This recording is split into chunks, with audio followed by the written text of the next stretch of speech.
안녕하세요. 양교수입니다. 이번 시간에는 LNF 살펴보도록 하겠습니다. 오늘 이슈가 하나 있었습니다. 수산화 리튬 공장 건설에 6천억을 투자하겠다라는 이러한 이슈가 있었는데 일전에 제가 영상에서 지자체와 협의 중에 있고 9월 이내에 발표 예정이다라고 말씀을 드렸습니다. 자, 그 내용을 오늘 발표한 거라고 보시면 되겠고 앞으로 수주 공시에 대한 내용들도 조만간 나와줄 거기 때문에 절대 현재 시점에서는 보유하셔야 되는 시점이다라는 부분 말씀을 드려봅니다. 자, 지금부터 여러분들이 집중해서 대응만 잘 하신다라고 했을 때 충분히 수익으로 마무리가 지어질 수 있다라는 분 말씀을 드려보도록 하겠고요. 바닥에 대한 신뢰도가 높아지고 있는 이러한 시점에서 우리가 기대하는 재료들이 노출이 되면서 거래량을 동반한 이러한 장대 양봉으로 다시 한번 주가 상승이 나타날 수 있는 자리에 있다라는 부분 말씀을 드려봅니다. 자, 과거의 흐름에서도 그랬듯이 거래량 없는 이러한 주가 흐름이 나타났다가 다시 재료를 노출시키면서 이러한 급등 흐름이 나타났다라는 점을 기억을 했을 때, 자, 이번에도 마찬가지로 이러한 거래량 없는 주가 조정이 나타낸 상태에서 다시 한번 이러한 수주 공시라든지 이러한 재료 노출을 시키면서 주가 상승이 나타날 수 있는 그러한 시점이다라는 부분을 말씀을 드려보도록 하겠습니다. 자, 오늘은 수급에 따른 단기적인 흐름에 대한 예측 그리고 기업에 따른 적정 가치를 살펴보고 하반기에 기대할 수 있는 이 재료들까지 상세하게 말씀을 드려보는 시간 갖도록 하겠습니다. 우선 영상 순서 한번 말씀을 드리고 구체적으로 들어가 볼게요. 이번 시간에는 이슈와 모멘텀을 체크를 하고 적정 가치와 주가 흐름을 예측을 하면서 대응 전략까지 세워보는 시간 갖도록 하겠습니다. 자, 그리고 영상 중간에는 여러분들 소소한 용돈 챙겨가시라고 단타 종목 그리고 급등 가능한 히든 종목까지 가져왔으니까 꼭 이 종목도 받아가 보시고요. 본격적으로 시작하기 앞서서 구독, 좋아요 꼭 눌러주시고 시청해 주시기 바라겠습니다. 우선 수산화 리튬 공장 건설에 대한 내용을 구체적으로 좀 들어가 보면 에코프로가 사업하고 있는 부분과 동일하다고 보시면 됩니다. 자, 일전에 에코프로에서 리튬을 사와서 그리고 나서 탄산 리튬에서 수산화 리튬으로 이렇게 가공해서 판매하는 이러한 방식을 취하고 있는데 LNF에서도 IRA 이러한 법안에 대해서 대응하기 위해서 이러한 탄산 리튬에서 수산화 리튬으로 가공하고 있는 이러한 사업에 뛰어들었다라는 이러한 부분들 우리가 확인할 수가 있습니다. 3만 평 부지에다가 연간 2만 톤 규모의 수산화 리튬 생산할 수 있는 이러한 공장을 짓는 거로 우리가 확인할 수가 있겠고요. 11월에 1차 투자를 통해서 2028년도까지 이러한 투자가 진행이 된다라고 보시면 될 것 같습니다. 아시겠죠? 자, 오늘 이러한 발표가 중요했던 이유가 뭐냐면 지금 LNF 주가가 상승하지 못한 데에는 불확실성이 가장 크다라고 볼 수가 있겠습니다. 지금 회사 측에서 밝히고 있는 이러한 사업 진행에 대해서 지금 확정적으로 나타나고 있는 부분들이 없었기 때문에 이러한 주가 상승이 나타나기 어려웠던 부분들이 있었고요. 오늘 이러한 내용들이 발표가 되면서 향후에 어떻습니까? 기존 고객사로부터 수주 공시에 대한 부분들이 9월 이내에 발표할 것으로 또 예정이 되어 있었고 신규 고객사에 대한 부분들도 발표 예정에 있었습니다. 자, 이러한 부분들에 대한 기대감이 다시 한번 나타날 수 있는 그러한 효과를 우리가 기대해 볼 수 있다라는 거 다시 한번 말씀을 드려보도록 하겠습니다. 아시겠죠? 지난 영상을 못 보신 분들이 계시기 때문에 빠르게 일정에 따른 우리가 기대할 수 있는 재료들에 대해서 다시 한번 말씀을 드려보면 3분기 이내에 9월이겠죠. 기존 고객사 장기 공급 계약에 대해서 발표 예정이라는 부분 말씀을 드렸고요. 신규 해외 고객사 또 추가적으로 발표를 하면서 이 고객사에다가 LS와 LNF가 지금 합작사를 설립을 해서 전구체를 생산하는 부분을 이쪽으로 납품을 하다는 이러한 이야기들이 있었습니다. 자, 이러한 내용들이 또 발표가 될 거라는 부분 말씀을 드려보면서 일전에 제가 영상에서 리튬 톨링 사업, 탄산 리튬을 수산화 리튬으로 가공을 하는 이러한 부분에 있어서 구체화 작업을 진행을 하고 있고 9월 이내에 발표를 할 수 있다라는 거 말씀을 드렸는데 이 내용에 대해서 오늘 기사화가 됐고 이 6천억에 대해서 투자를 진행하고 있다라는 내용을 오늘 확인했다라는 거 말씀을 드려봅니다. 자, 그리고 추가적으로 테슬라에서 미국 IRA 대응에 대해서 전략을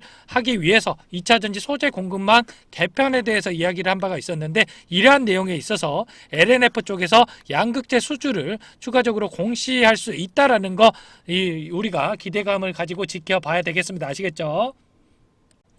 그리고 또 한 가지 주가 상승을 제한하는 요소에는 공매도가 있었습니다. 정상적인 공매도까지는 그렇다고 하더라도 불법 공매도에 대한 부분이 가장 문제가 됐다라고 말씀을 드리겠는데, 이 부분을 개선을 기대할 수 있는 이벤트가 또 대기 중에 있습니다. 이번에 국회 토론회에서 공매도를 주제로 진행이 된다는 소식인데, 여기에서 박순혁 작가가 참석을 해서 여기에 공매도 전면 개방에 대한 내용들, 그리고 공매도 의무 상환 기간, 그리고 담보 비율에 대해서 개선을 요구할 것으로 또 이야기가 되고 있습니다. 지금 현재는 개인에 비해서 기관과 외국인의 이러한 조건들이 상이한 이러한 부분들이 있었는데, 투자자가 모두 다 동일한 이러한 조건을 가질 수 있도록 지금 요구를 한다라는 그러한 부분들이 있고요. 이렇게 됐을 때 결과적으로 불법 공매도에 대한 부분들이 개선이 되면서 주가에 대한 부분들 결과적으로 상승으로 이어질 수 있는 이러한 부분들을 우리가 기대감을 가질 수 있다라는 거 말씀을 드려보도록 하겠습니다. 아시겠죠? 그리고 여기에 더해서 LNF 같은 경우에는 코스피 이전 상장 일정에 따라서 이 공매도가 금지되는 이러한 기간들이 있기 때문에 공매도 세력들의 입장에서 시간이 별로 없습니다. 그렇기 때문에 현재 확인이 되고 있는 5천억 가량의 이 공매도 잔고 금액이 빠르게 환매수가 되면서 쇼커버 현상이 나타날 수 있는 그러한 시점이다라는 거 여러분께 말씀을 드려보도록 하겠고요. 왜 공매도 금지가 되는지 여러분들 확인 못하신 분들이 계시기 때문에 다시 한번 빠르게 여러분들께 설명을 드려보도록 하겠습니다. 아시겠죠? 결론부터 말씀을 드려보면 코스피 이전 상장한 이후에 3월 15일까지는 공매도가 불가한 그러한 상황이 발생할 수 있다라는 거 말씀을 드려보도록 하겠고요. 왜 이러한 부분들이 있는지 상세하게 풀어드리도록 하겠습니다. 코스피 이전 상장 일정을 보시면 10월 25일 날 주주총회 소집을 앞두고 있고, 여기에서 코스피 이전 상장에 대한 승인 절차가 이뤄질 겁니다. 그리고 나서 바로 코스피 상장 예비 심사 청구를 한다라고 가정을 했을 때 영업일수 45일 동안 심사가 이뤄지게 되고, 최대한 빨라도 12월 27일 이후에 코스피 이전 상장이 이뤄지게 된다라는 거 말씀을 드려보도록 하겠고요. 여기까지는 괜찮습니다. 그런데 패스트 트랙이라는 이 또 제도가 있습니다. 위 내용을 충족을 했을 때 이 45일 영업일 동안 심사가 이뤄지던 게 20 영업일로 단축이 되게 됩니다. 그렇게 되면 어떠한 일이 벌어지느냐, 12월 27일이 아니라 11월 22일 날 코스피 상장의 승인 절차가 이뤄질 수 있다라는 거고, 코스피 200 지수에 편입이 되면서 공매도가 바로 가능하게 될 수 있다라는 겁니다.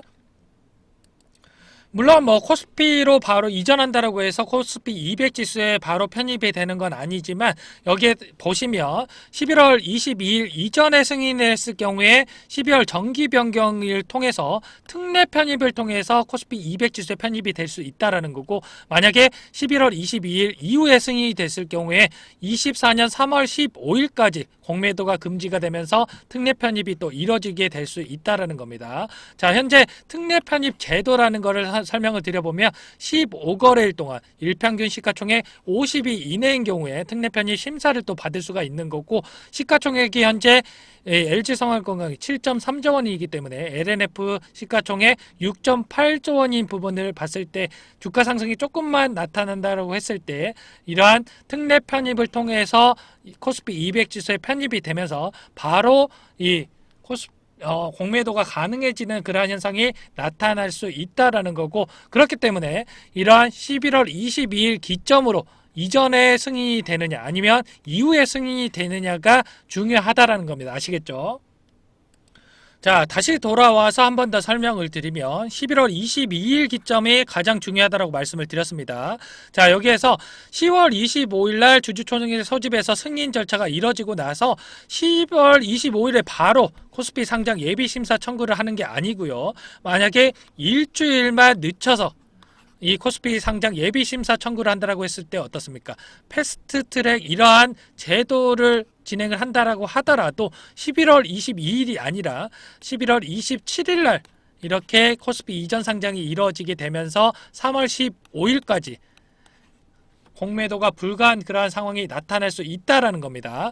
일전에 이 LNF에서도 이러한 일정에 대해서 모를 리가 없습니다. 그렇기 때문에 일전에 공매도를 피하기 위해서 코스피 이전 상장을 한다라고 밝혔기 때문에 이러한 부분들 코스피 상장 예비 심사 청구를 일부러 늦춰가지고 청구를 하면서 공매도 금지 기간을 만들 수밖에 없다라는 거고, 결과적으로 코스피 이전 상장을 하는 12월부터 3월 달까지는 공매도가 금지되는 이러한 기간이 만들어질 수가 있는 거고, 결과적으로 공매도 세력들이 이러한 기간 동안 쇼커버 현상이 나타나면서 공매도 잔고 금액을 갚아 나갈 수 있는 이러한 현상이 나타날 수밖에 없다라는 겁니다. 그렇기 때문에 당장에 9월에 이어서 10월부터 주가 상승이 폭발적으로 나타날 수밖에 없는 그런 상황이 발생할 수 있다는 거죠. 여기까지 이해가 되시죠? 만약에 여러분들 이해가 안 되시는 분들은 편하게 댓글로 남겨주시거나 문자 남겨주시면 제가 이 부분 상세하게 한 번 더 풀어드리도록 할 테니까 꼭 남겨주시고 이해를 해주시기 바라겠습니다. 아시겠죠?